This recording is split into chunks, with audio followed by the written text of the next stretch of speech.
오늘 우리에게 주신 하나님의 말씀은 호세아 1장 2절에서 2장 1절까지 말씀입니다. 호세아 1장 2절에서 2장 1절까지 말씀입니다. 다 찾으셨으면 한 절씩 교독하고 마지막 절은 같이 읽겠습니다. 여호와께서 처음 호세아에게 말씀하실 때 여호와께서 호세아에게 이르시되 너는 가서 음란한 여자를 맞이하여 음란한 자식들을 낳아라. 이 나라가 여호와를 떠나 크게 음란함이니라 하시니,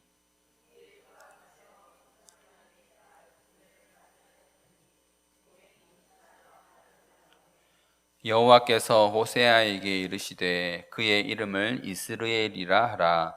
조금 후에 내가 이스라엘의 피를 예후의 집에 갚으며 이스라엘 족속의 나라를 폐할 것임이니라.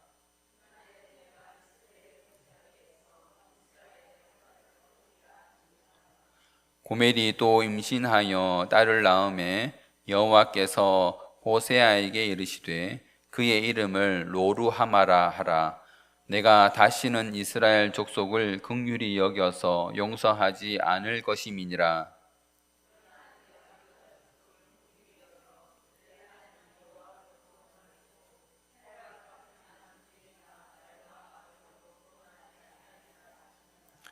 고멜이 로루하마를 젖댄 후에 또 임신하여 아들을 낳음에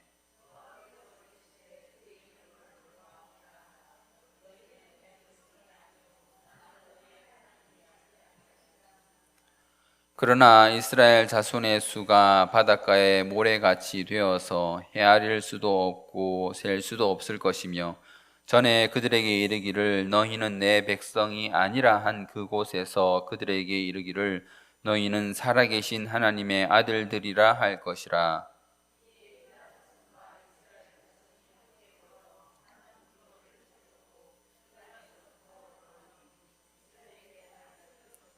마지막 절 같이 읽겠습니다. 너희 형제에게는 암미라 하고 너희 자매에게는 루하마라 하라. 아멘. 우리는 지난 시간에 호세아 서론을 하였습니다. 호세아서를 이제 살펴보고 있는데 지난 시간에는 호세아의 이름에 대해서 특별히 살펴보았습니다. 호세아라는 그 이름은 출애굽 시대 때의 여호수아와 같은 뜻이라고 했었죠. 또 신약 시대의 예수라는 이름과 또 같은 뜻이라고 했었습니다. 네, 호세아의 이름의 뜻은 여호와께서 구원하시옵소서라는 뜻이었습니다. 이렇게 주님께서 구원하신다라는 그 이름의 뜻을 가진 선지자 호세아는 북이스라엘의 선지자라고 했었습니다. 북이스라엘의 여로보암 2세 때부터 북이스라엘이 아수르에 멸망하기까지 활동했던 그 마지막 선지자였다고 할 수 있습니다. 자, 북이스라엘의 마지막 선지자 아수르에 점령당한 것을 어떻게 아느냐? 그것은 이 호세아서에서 남유다 왕국의 히스기야 왕이 언급되고 있는데 그 히스기야 왕이 남유다를 통치할 때에 이미 북이스라엘은 아수르에게 망했기 때문에 그렇게 추정할 수 있다고 했습니다. 그렇게 선지자 호세아는 멸망하는 북이스라엘을 바라보면서 하나님께서 호세아 선지자에게 주신 그 명령을 호세아 선지자는 들었고 또 그 하나님 명령에 순종했던 선지자였습니다. 오늘도 지난 시간과 같이 간단하게 살펴볼 것인데 오늘은 호세아 선지자에게 임한 하나님의 말씀에 대한 내용과 그 말씀이 가지는 의미들을 살펴볼 것입니다. 먼저 지난 시간에 보지 못했던 이제 그림들을 한번 살펴보겠습니다. 지금 위에 보시면 제일 왼쪽에 보이시죠? 빨갛게 솔로몬이 보이실 것입니다. 그렇죠? 솔로몬 이후에 왕국이 북이스라엘과 남유다로 갈라졌습니다. 그렇죠? 그리고 이 호세아는 어디쯤에 위치하는 인물이냐 하면 그림의 정 가운데쯤에 보시면 작은 글씨로 호세아라고 되어 있습니다. 그러니까 서기 760년 가량에 위치하고 있는 호세아 선지자입니다. 다시 그림을 좀 확대해서 보면은 호세아가 지금 파랑색으로 되어 있죠. 서기 60년에서 서기가 아니고 BC 760년에서 BC 720년 이후로 사이에 이제 있었던 선지자였고, 그 이후에 보면은 그 밑에 보면 아수르에게 멸망이라고 되어 있죠. 그게 700 BC 722년입니다. 그러니까 그때까지 호세아가 살았다는 것을 알 수 있습니다. 1장 1절에 나왔던 우시야, 요담, 아하스, 히스기야, 그러니까 북이스라엘 선지자인데 남유다의 왕들을 언급하고 있어요. 그래서 그 남유다의 왕들을 통해서 이 호세아가 그 왕들에 걸쳐 있던 그런 사람이구나, 이렇게 생각할 수 있다는 것입니다. 자, 오늘 본문 1장 2절에 보면 하나님께서 처음 호세아에게 하신 말씀이 나옵니다. 우리 다 같이 2절을 다시 한번 읽어보겠습니다. 시작. 여호와께서 처음 호세아에게 말씀하실 때 여호와께서 호세아에게 이르시되 너는 가서 음란한 여자를 맞이하여 음란한 자식들을 낳으라. 이 나라가 여호와를 떠나 크게 음란함이니라 하시니. 호세아에게 제일 처음 임한 하나님의 말씀은 가서 음란한 여자를 맞이하고 음란한 자식들을 낳으라는 것입니다. 성경을 지금 읽고 있는 이 현대인의 입장에서 이 말을 볼 때에 이거는 이미 과거의 일이죠. 이미 지난 일이고, 우리가 이렇게 하나님이 말씀하셨고 호세아가 그거를 따랐다라는 것을 다 알면서도 이렇게 말씀하시는 하나님의 그 말씀에 계속해서 의문점을 가질 수밖에 없는 그런 명령입니다. 자, 여러분 같으면 이런 하나님의 명령을 순순히 받아들이시겠습니까? 다들 여성분들이시라서 호세아의 마음을 잘 아실련가 모르겠는데, 아마 여러분들에게 이렇게 하나님이 말씀하신다면 갖가진 이유를 다 들이대면서 하나님에게 안 된다고 그렇게 말할 것이 아마 분명합니다. 하나님, 저는 이미 결혼을 했습니다 라고 시작을 해서, 하나님 아시는지 모르겠는데 제가 목사입니다. 하나님, 저는 장로고 저는 권사고 저는 집사입니다. 하나님, 이렇게 하는 게 결코 교회의 덕이 되지 않습니다. 이렇게 하면 사람들이 저를 어떻게 볼 것이며, 또 하나님이 이렇게 명령하셔서 그랬다고 하면 세상 사람들이 하나님을 어떤 분이라 생각하겠습니까? 당장 이러지 않겠습니까? 그런데 오늘 호세아서는 하나님의 이 명령에 대해 호세아가 전혀 평가를 하지 않았다고 그렇게 기록하고 있습니다. 그런 기록이 전혀 없죠. 호세아가 하나님의 말씀에 대해서 이렇다 저렇다 한 말이 전혀 없습니다. 우리는 우리의 머리로 이해되어야지만 움직이려는 그런 습성을 가지고 있습니다. 그게 하나님의 말씀이라 할지라도 내 머리로 이해되어야지 내가 받아들이고 또 행동할 수 있다는 그런 태도를 우리는 가지고 있죠. 그것이 무엇입니까? 최종 결정자가 하나님이 아니라 인간인 내가 최종 결정자라는 거예요. 그런 못된 습성을 우리는 가지고 있습니다. 자, 하나님께서 그런 자들에게, 그런 이유를 요구하는 자들에게 하나님께서 음란한 여자를 아내로 맞이하여 음란한 자식을 낳아야 하는 그 이유를 하나님께서 말씀하십니다. 그 이유가 무엇입니까? 이 나라가, 이 이스라엘이 여호와를 떠나 음란함이니라. 이 나라가 하나님을 떠났다는 것이 하나님이 제시하신 단 한 가지 이유입니다. 이 나라가 하나님을 떠났으니 호세아 너는 가서 음란한 여자를 만나 음란한 자식을 낳아라. 아니 그게 무슨 이유가 됩니까? 나라가 하나님을 떠난 거는 떠난 거고 내가 음란한 여자와 결혼하는 건 곁하고 그게 무슨 관계라고 하나님께서 그렇게 말씀하시는 걸까요? 나라도 그 음란함에 동참해서는 안 되는 것 아니겠습니까? 그런데 하나님께서는 선지자 호세아에게 음란한 여자를 맞아서 아내로 삼고 음란한 자식을 낳으라 라고 말하고 있습니다.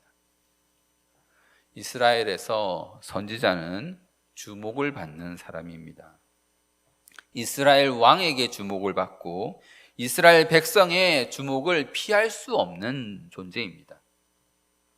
그런데 그런 이스라엘에게 하나님은 이스라엘의 실상이 어떠한지를 보여줘야 되겠다는 것이죠. 내 백성 이스라엘에게 너희의 그 실상이 어떠한지를 이 호세아 선지자를 통해서 보여주겠다는 것입니다. 이 선지자가 음란한 여자와 결혼하는 것으로 이스라엘의 실상이 어떠한지를 하나님은 알게 하시겠다는 것입니다. 이스라엘이 하나님을 떠나 다른 신을 섬기고 있다는 것을 충격적으로 이스라엘에게 보여주시겠다는 그런 하나님의 굳은 의지가 담겨 있는 것입니다. 그 하나님의 일에 호세아 선지자의 그 일생, 한 번밖에 없는 그 일생을 하나님께서 사용하시겠다는 겁니다. 여러분, 착각하지 마십시오. 하나님의 영역이 따로 있고 나만의 영역이 따로 있는 것이 아닙니다. 나만의 영역이 따로 있어서 아무리 하나님이라 할지라도 내가 테두리 쳐놓은 그 영역을 넘어서는 안 됩니다 라고 말할 수 없는 것입니다. 하나님, 다른 것은 어떻게 해도 상관없는데 내가 평생에 걸쳐서 부어놓은 이 적금, 이것만은 건드리지 말아 주십시오. 하나님, 다른 것은 뭐 어떻게 해도 상관이 없는데 나의 신혼생활, 내 아들, 내 남편, 이거는 건들지 말아 주십시오. 내 건강, 내 생명, 이것만큼은 그냥 좀 내버려 두십시오. 여러분, 그런 거는 없습니다. 만약 우리가 믿는 하나님께서 천지의 창조주이시고 우리를 지옥에서 구원하신 전능한 구원자시라면 방금 말한 이런 기도를 하나님께서 들으실까요? 하나님께서 우리의 그런 기도를 들어주지 못했다고 하나님이 그렇게 기도한 사람에게 미안해 할까요? 전혀 아닙니다. 착각하지 말아야 합니다. 하나님의 일하심에 나의 인생이 소용되고 사용되는 것을 오히려 기뻐해야 합니다. 오히려 영광스럽게 생각해야 하는 것이에요. 구약에 이렇게 또 하나님의 말씀에 군말 없이 순종한 사람이 하나 있죠. 누굽니까? 창세기 22장 2절 말씀입니다. 여호와께서 이르시되 내 아들 내 사랑하는 독자 이삭을 데리고 모리아 땅으로 가서 내가 내게 일러준 한 산 거기서 그를 번제로 드리라. 아브라함도 이해할 수 없는 명령을 받았습니다. 그런데 3절을 보십시오. 아브라함이 아침에 일찍이 일어나 나귀 안장을 지우고 두 종과 그의 아들 이삭을 데리고 번제에 쓸 나무를 쪼개어 가지고 떠나 하나님이 자기에게 일러주신 곳으로 가더니, 아브라함이 아침에 일찍이 일어났답니다. 나이 35에 낳은 아들도 참으로 귀하고 사랑스러운데 100세에 낳은 아이면은 어떻겠습니까? 그런데도 하나님의 말씀에 아무런 군소리 없이 아침에 일찍이 일어나 하나님 말씀에 순종하는 것입니다. 호세아와 아브라함의 순종을 통해서 우리는 교훈을 얻어야 하는 것입니다. 하나님 말씀에 순종하는 것이 영광인 줄 아시길 바랍니다. 그렇게 호세아는 나라가 하나님을 떠난 신앙적 음란한 아내를 맞이함으로 오히려 왕과 백성들에게 경고하는 자리에 서 있습니다. 호세아는 하나님 말씀에 순종하여서 디블라임의 딸 고멜을 아내로 맞이했습니다. 자, 고멜이라는 뜻의 이름은 마지막이라는 뜻입니다. 마지막. 고멜은 마지막입니다. 자, 그리고 그의 아버지 이름 디블라임이라고 되어 있죠. 디블라임의 이름의 뜻은 무화과 뭉치라는 뜻입니다. 무화과 뭉치. 그러므로 디블라임과 고멜의 이름을 합쳐보면 어떤 뜻이 됩니까? 무화과의 끝, 마지막 무화과가 되는 것이죠. 하나님의 언어 유희가 담겨 있습니다. 이제 그들이 달게 먹을 무화과는 창녀 고멜로서 끝이라는 것입니다. 북이스라엘이 여로보암 2세 때부터 부유하게 살았지만 그들의 부유함은 하나님을 버리는 것이 되었고 다른 신을 섬기는 음란함으로 이어졌다는 것입니다. 그리고 그 음란함은 곧 나라의 멸망으로 이어지는 것입니다. 고멜이 첫 번째 아이를 낳았습니다. 그런데 하나님께서는 그 아이의 이름을 이스르엘로 지으라고 하십니다. 이스르엘이라는 이름의 뜻은 하나님께서 심으셨다. 이스라엘은 하나님께서 심으셨다라는 뜻입니다. 그런데 그렇게 이름을 지어야 하는 이유, 이스라엘로 지어야 하는 이유가 뒤에 나옵니다. 그 이유가 뭐냐면 하나님께서 이스라엘의 피를 예후의 집에 갚을 것이기 때문이라고 하십니다. 여기서 예후는 누구를 말하는 것이겠습니까? 예후는 예후 왕조를 말하는 것입니다. 예후의 집이라는 것은 지금 북이스라엘을 다스리고 있는 왕조를 말하는 것입니다. 북이스라엘은 여로보암 1세 때, 아까 우리가 보았죠. 솔로몬 이후에 여로보암 1세가 있었고 그 왕조가 이어지다가 예후가 다시 왕조를 건립해왔습니다. 예후가 다시 왕조를 일으켜서 예후의 자손들이 통치를 하고 있었던 중이었죠. 그렇게 예후의 아들 중에 여로보암 2세가 있었던 것입니다.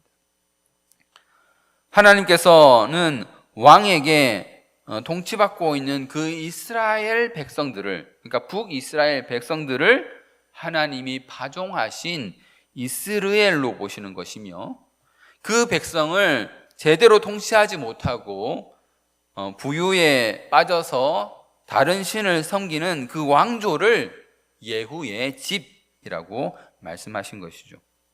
이것은 지도자의 막중한 책임을 보여주는 것입니다.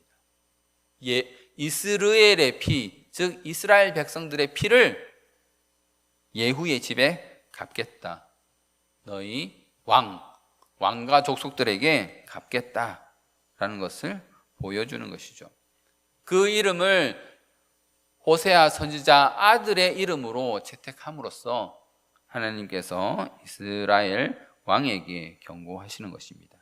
지도자가 잘못함으로 그 잘못으로 인해서 백성들이 피를 흘리게 되는 것이죠. 그렇게 하나님이 심으신 이스라엘 백성, 즉 이스라엘의 피를 흘리게 했으니 그 책임을 예후의 집, 즉 북이스라엘 왕조에게 묻겠다는 것입니다. 그리고 또 한 번 언어 유희가 나오는데 그 징계가 바로 이스라엘 골짜기에서 이스라엘의 활이 꺾이는 것이 될 것이라고 하나님은 말씀하십니다. 이스라엘에는 그 북쪽에 이스르엘이라는 똑같은 이름의 평원이 있는데 그곳은 넓은 평원이어서 전쟁을 하기에 참 좋은 곳입니다. 그래서 무기또라는 산에 전쟁에 필요한 그런 쓸만한 병기들을 모아두고 있다가 전쟁의 소식이 들려오면 모두 다 그 무기또 산에 달려가서 쌓아놓은 병기들을 집어들고 이스라엘 골짜기에 나가서 전쟁을 치르는 것입니다. 그런데 예후의 집이 망하는 일이 이스라엘 골짜기에서 활이 꺾이는 것으로 나타난다고 했으니 그것은 바로 예후가 이끄는 이스라엘 병사들이 이스라엘 골짜기에서 적군에 패한다는 것을 말하는 것입니다. 그러니까 그 왕조가 망하기 위해서 너희는 전쟁을 하게 될 것인데 그 전쟁에서 패하게 될 것이다 라는 말인 것이죠. 자, 그렇게 첫 번째 아들은 이스르엘이라는 이름을 가지게 되었습니다. 고멜이 둘째 딸아이를 가지게 되었는데 그 딸의 이름은 로루하마입니다. 이번에도 하나님께서 그 아이의 이름을 정하셨습니다. 로루하마라는 이름의 뜻은 긍휼히 여기지 않음, 긍휼이 없음이라는 뜻입니다. 그 앞에 붙은 로가 영어의 no하고 같습니다. 그래서 아니라는 뜻이죠. 루하마는 긍휼이라는 뜻입니다. 그러니까 합치면 뭡니까? 로루하마, 긍휼이 없다라는 뜻이죠. 하나님은 이스라엘이 망하고 패하여짐에도 불구하고 그 이스라엘을 긍휼히 여기지 않겠다라는 말인 거예요. 용서하지 않겠다라는 말인 것이죠. 그 이스라엘이 전쟁에서 패하도록 그냥 내버려 두시겠다는 겁니다. 그런데 참 신기한 것은 하나님께서는 북이스라엘이 아니라 남유다를 불쌍히 여겨서 그 남유다의 하나님, 남유다의 여호와로서 북이스라엘을 구원하시겠다라고 하십니다. 북이스라엘이 망하고 있고 지금 선지자는 북이스라엘 선지자이지 않습니까? 그러면 그 북이스라엘 안에서 뭔가 구원의 묘책을 내시고 하나님께서 다시 그 북이스라엘을 구원하실 것이라 우리는 생각하는데 하나님의 계획은 전혀 그렇지 않습니다. 어떻게 하신다고요? 북이스라엘 너희 말고 남유다에 내가 하나님이 되어서 그 남유다의 하나님으로 너를 구원하시겠다. 북이스라엘을 구원하시기는 하실 것인데 북이스라엘에서 뛰어난 장수가 나오는 것이 아니라 남유다를 불쌍히 여겨서 남유다의 하나님이 되어서 북이스라엘을 구원하시겠다라는 말입니다. 이것이 무엇을 말하는가 하면 1차적으로는 하나님께서는 이스라엘이 이 치를 전쟁으로는 이스라엘을 구원하지 않겠다라는 것이죠. 너희는 반드시 이 전쟁에서 망하게 될 것이다. 7절에도 등장하죠. 뭐라고 하십니까? 활이나 칼, 전쟁, 말, 마병으로는 구원하지 않겠다. 북이스라엘이 아니라 남유다의 하나님이 되셔서 전쟁이 아닌 다른 방면에서 이스라엘을 구원하시겠다, 구원을 베풀겠다 하시는 것이죠. 그러면 이 구원이 어떤 구원이겠습니까? 전쟁에서 구원받는 그런 구원이 아닌 것입니다. 어떤 구원이겠습니까? 바로 근본적인 문제죠. 죄의 문제로부터 이 이스라엘을 구원하시겠다는 말입니다. 너희의 죄, 너희가 전쟁을 치를 수밖에 없게 된 그 죄의 문제에서 너희들을 구원하겠다. 당장 이스라엘이 전쟁의 패배를 모면하는 것이 아니라 적군이 이스라엘을 점령하게 된 그 근본적 원인, 바로 죄의 문제를 해결하시겠다. 그래서 구원을 베풀겠다 하는 것입니다. 그 죄의 문제를 받는 것을 위해서 그 죄의 심각성을 깨닫게 하기 위해서 너희 나라가 망하는 것이 필요하면 하나님은 당신의 백성들을 위해서 나라가 망하는 것을 허락하시는 것입니다. 하나님과 단절되어서 영원히 죽는 것이 얼마나 고통스러운 것인지를 잘 아는데 도움이 된다면 하나님은 육체의 질병도 허락하실 수 있는 것입니다. 풍요로우신 하나님과 분리되는 것이 얼마나 가난하게 되는 것인지 그 백성들에게 그 깨달음이 필요하다면 그가 가진 모든 재물을 아무런 이유 없이 거두어 가실 수 있는 것입니다. 그렇게 하셨다고 하나님이 그것 가지고 당신의 백성들에게 미안해 하시겠습니까? 야, 네 나라가 망하게 돼서 내가 참 미안하구나. 네 몸이 병들게 되어서 내 재물이 다 사라지게 되어서 내가 참 미안하구나 하시겠습니까? 나라가 망하는 것보다, 몸이 병드는 것보다, 모든 재물이 사라지는 것보다 하나님을 떠나는 죄 짓는 것이 더 큰 일이기 때문에 그 죄를 고치기 위해서 하나님은 그러한 일들을 그의 백성들에게 허락하시는 것입니다.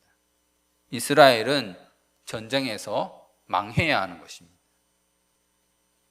마지막으로 고멜은 세 번째 아이를 출산합니다. 이번에는 아들입니다. 그런데 하나님께서는 이 아이의 이름을 로암미라고 말씀하십니다. 로암미는 무슨 뜻일까요? 앞에 우리가 하나 배웠죠. 히브리어 하나 배웠죠. 로는 무슨 뜻이라고요? 아니다. 암미는 그럼 무슨 뜻이겠습니까? 백성. 로암미는 내 백성이 아니다 라는 뜻이에요. 앞에 있는 로는 아니다, 뒤에 있는 암미는 내 백성이라는 뜻입니다. 합치면 로암미, 내 백성이 아니다. 이 얼마나 냉철한 말처럼 보입니까? 그래도 이스라엘인데, 그래도 하나님을 섬기던 이스라엘인데 하나님께서 그 이스라엘을 향해서 너는 내 백성이 아니다, 나는 이제 너희의 하나님이 아니다 라고 말씀하시는 것입니다. 어떤 신학자는 아마도 고멜이 낳은 이 아들이 호세아와 고멜 사이에서 낳은 자녀가 아니라 고멜이 음란하여서 다른 남자와의 관계에서 낳은 아이라고 생각합니다. 그래서 하나님께서 이런 이름을 붙였다라고 생각하죠. 그러나 여러분, 우리는 여기에서 그런 사실관계에 집중하기보다 하나님의 마음을 더 헤아려야 하는 것입니다. 하나님을 떠나 엉망진창이 되어버린 그 이스라엘을, 음란한 여자 같은 이 이스라엘을 향해서 그 아들은 너는 내 백성이 아니고 나도 너의 하나님이 이제 아니다 라고 질책할 수밖에 없는 그 하나님의 마음을 우리는 잘 알아야 하는 것입니다. 이것이 바로 하나님을 떠나 음란하게 이방신을 섬기는 이스라엘의 본 모습이고 또 하나님의 질책인 것입니다. 이스라엘, 로루하마, 로암미. 호세아의 세 자녀의 이름을 통해서 하나님은 원래 하나님의 긍휼하심의 은혜 아래 있어야 하는 이스라엘의 부끄러운 민낯을 그대로 드러내시는 것입니다. 원래 이들이 어디에 있어야 했습니까? 긍휼이 많으시고 자비로우신 그 하나님 아래에 있어야 했는데 이들이 그 하나님을 떠나 이방신을 섬기는 것이죠. 호세아의 자녀들을 보아라. 이 아이들의 이름들이 너희의 민낯이다. 여러분, 우리의 모습은 어떻습니까? 하나님을 사랑한다고 하면서 혹시 고멜과 같지는 않습니까? 부요하고 풍족한 삶을 누리니 하나님을 남편으로 두면서도 눈길을 다른 곳으로 돌리고 있지는 않습니까? 나를 사랑한다고 말해주는 남자만 있으면 그냥 남편이 뻔히 옆에 있음에도 불구하고 즉시로 달려가 그 남자 품에 안기고 싶은 그런 생각을 혹시 하고 있지는 않습니까? 하나님 대신에 돈, 명예, 건강, 세상 것을 오히려 추구하고 있지는 않느냐라고 물어보는 것입니다. 여러분, 남편은 하나입니다. 우리의 남편은 오직 한 분, 신랑 되신 우리 주 예수 그리스도밖에 없습니다. 그것을 여러분 반드시 기억하시기 바랍니다. 한편 하나님은 이스라엘을 질책하시면서도 이스라엘의 회복을 말씀하십니다. 이스라엘 자손의 수가 중다해질 것이며 내 백성이 아니라 한 그곳에서 너희는 살아있는 하나님의 아들들이라 할 것이라고 말씀하십니다. 남유다 자손들과 북이스라엘 자손들이 한 우두머리를 세우고 그 땅에서 올라온다라고 합니다. 여러분, 그 한 우두머리가 누구이겠습니까? 남유다와 북이스라엘을 이끄는 그 한 우두머리가 바로 누구이겠습니까? 바로 우리 주 예수 그리스도를 말하는 것입니다.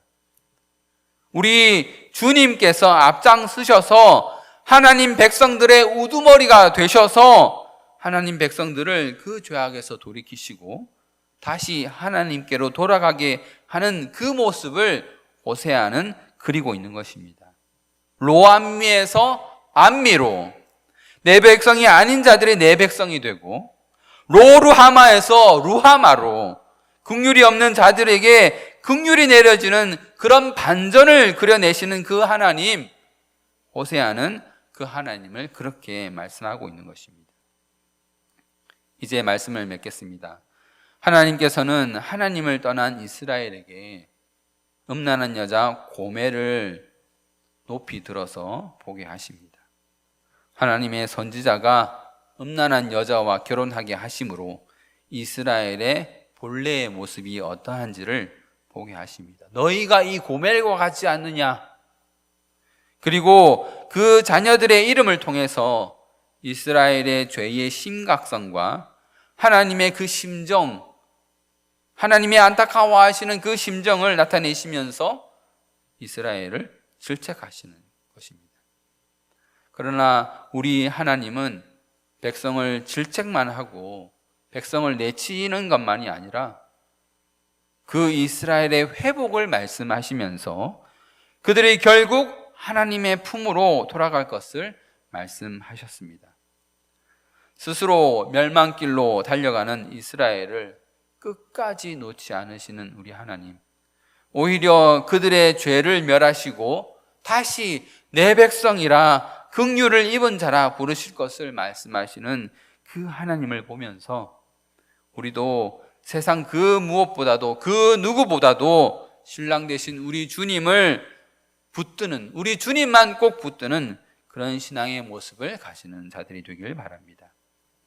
우리 신랑 되신 주님께서 우리를 버리지 않고 끝내 그 죄를 도말하시고 우리를 주님의 참된 신부로 세워주실 것을 우리가 굳게 믿습니다. 우리 모두 주님의 백성들이 질책 가운데서도 우리를 구원하시는 주님만 의지하는 저와 여러분 되시기를 주님의 이름으로 소망합니다.